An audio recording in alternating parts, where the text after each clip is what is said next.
Well, it's Friday, so you know what it is, what it do, what it is. I am the Grizz, and welcome back to Yesterday Today. And we got some stuff to talk about here. Sony might be faced with a lawsuit, but then they're already thinking about changing the PS5 a little bit, maybe redesigning it.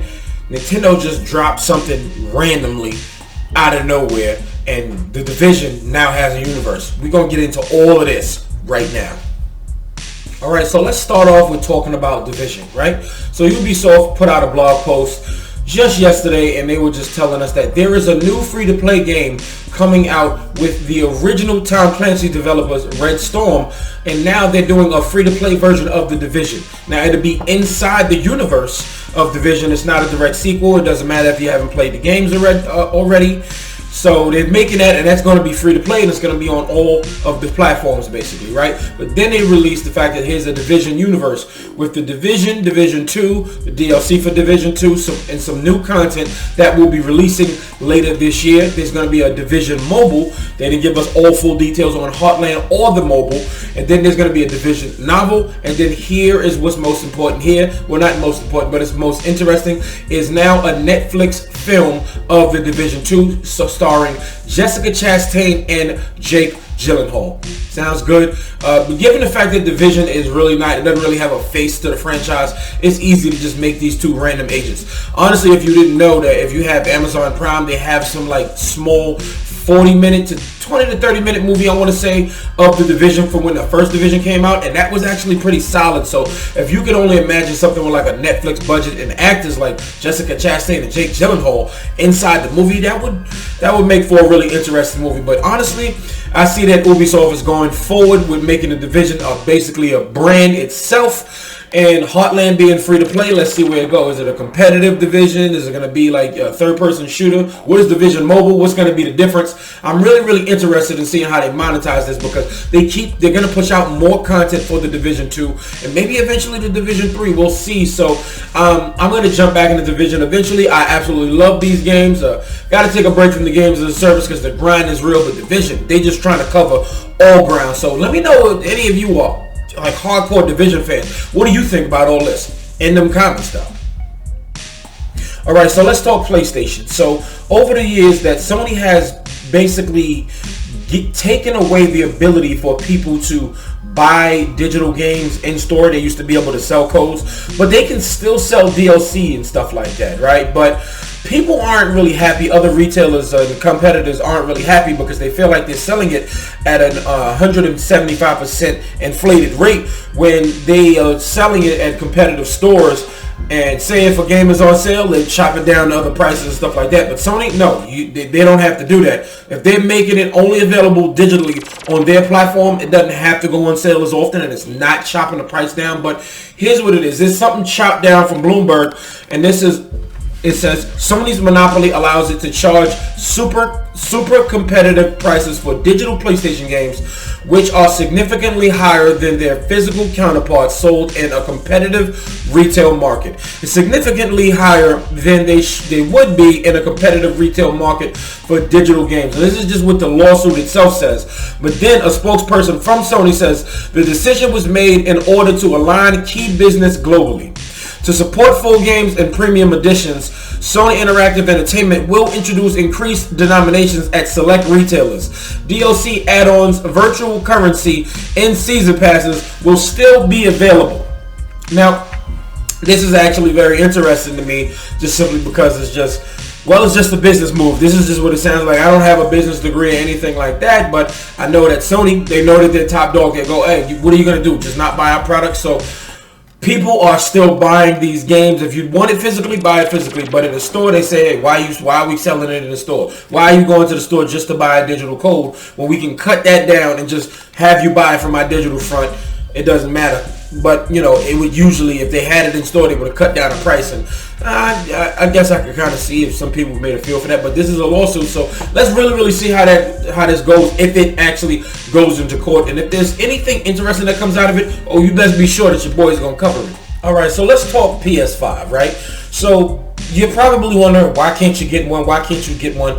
Well, it's going on record that there is an issue with semiconductor production, and that is just something for pieces that you need in the PS5, and this is limiting production. Well, Sony has gone on record and they're saying that they've been thinking about how they're going to change it just so they can get more pieces and so they can get more PS5s out there. Well, Dr. Serkan Toto of Kantan Games has tweeted, and he caught on a Taiwanese website basically saying that they're actually thinking about it and they might just redesign the PS5, but on the inside, just so you can get more PS5s out there. His tweet officially says, Taiwanese outlet with spotty track record, Digitimes, Sony aims for a PS5 redesign for second or third quarter of 2022, and that's actually quite interesting. It absolutely makes sense. They're already selling it as a loss, and semiconductors are a little bit more expensive than what they might replace it for. So they're gonna. I just can't wait to see this. I can't wait to see more people get PS5s in their hand, because this believe is just millions upon millions of people that really want the PS5, but they can't get it due to limited stock. So hold on, people. Hopefully you make it through this year. And hopefully you can get a PS5 soon, but if you can't, hopefully you can make it through this year. And if they do this and everything goes in motion, well, I'm not huge on the manufacturing part. I don't know, but it sounds like it's a good idea, and hoping that it is. So I want to ask you, have you ever wanted to play Dreams, the game on the PlayStation? Have you ever wanted to play that, but the Nintendo version? You probably haven't even thought of it. Well, it exists. The Game Builder Garage lets you create other games, but it's also teaching you, and I think it's actually fantastic. Nintendo just randomly tweeted it out, and I'll play a little bit of a trailer here. Nintendo randomly tweeted it out, and look at this. It's a game teaching people, no matter the age, that you can create a Nintendo game, which is very, very good. It goes up to 6 players, and you can actually help friends just by passing the code. You know how they got friend codes? This has a share code. You send it over to them, and they go, oh, I know how to handle this, so let me do this for you. And then they send it back to you, and then y'all can finish it together and then share the game with the community. Nintendo's been really smart about this kind of stuff. They gave us Mario Maker 1 and 2, and now this, and I can't wait to see what they're going to do. Are we going to be able to make Zelda-like games like this? I'm actually really interested, and if you like this type of stuff, let me know what you think about this in the comments below. Can we just talk about how the Nintendo Switch was just, people tried to down it. Some people tried to down it, like, yo, nobody plays Nintendo like that because it's just for kids. And then the Switch came out swinging. Like a guy that's like the little guy, but he came swinging with a claymore. That sword is too big for him, but he's swinging and he's hitting you hard. The Nintendo Switch has sold almost 85 million units. We have a rumored Nintendo Switch Pro coming out. And if Nintendo releases that this year,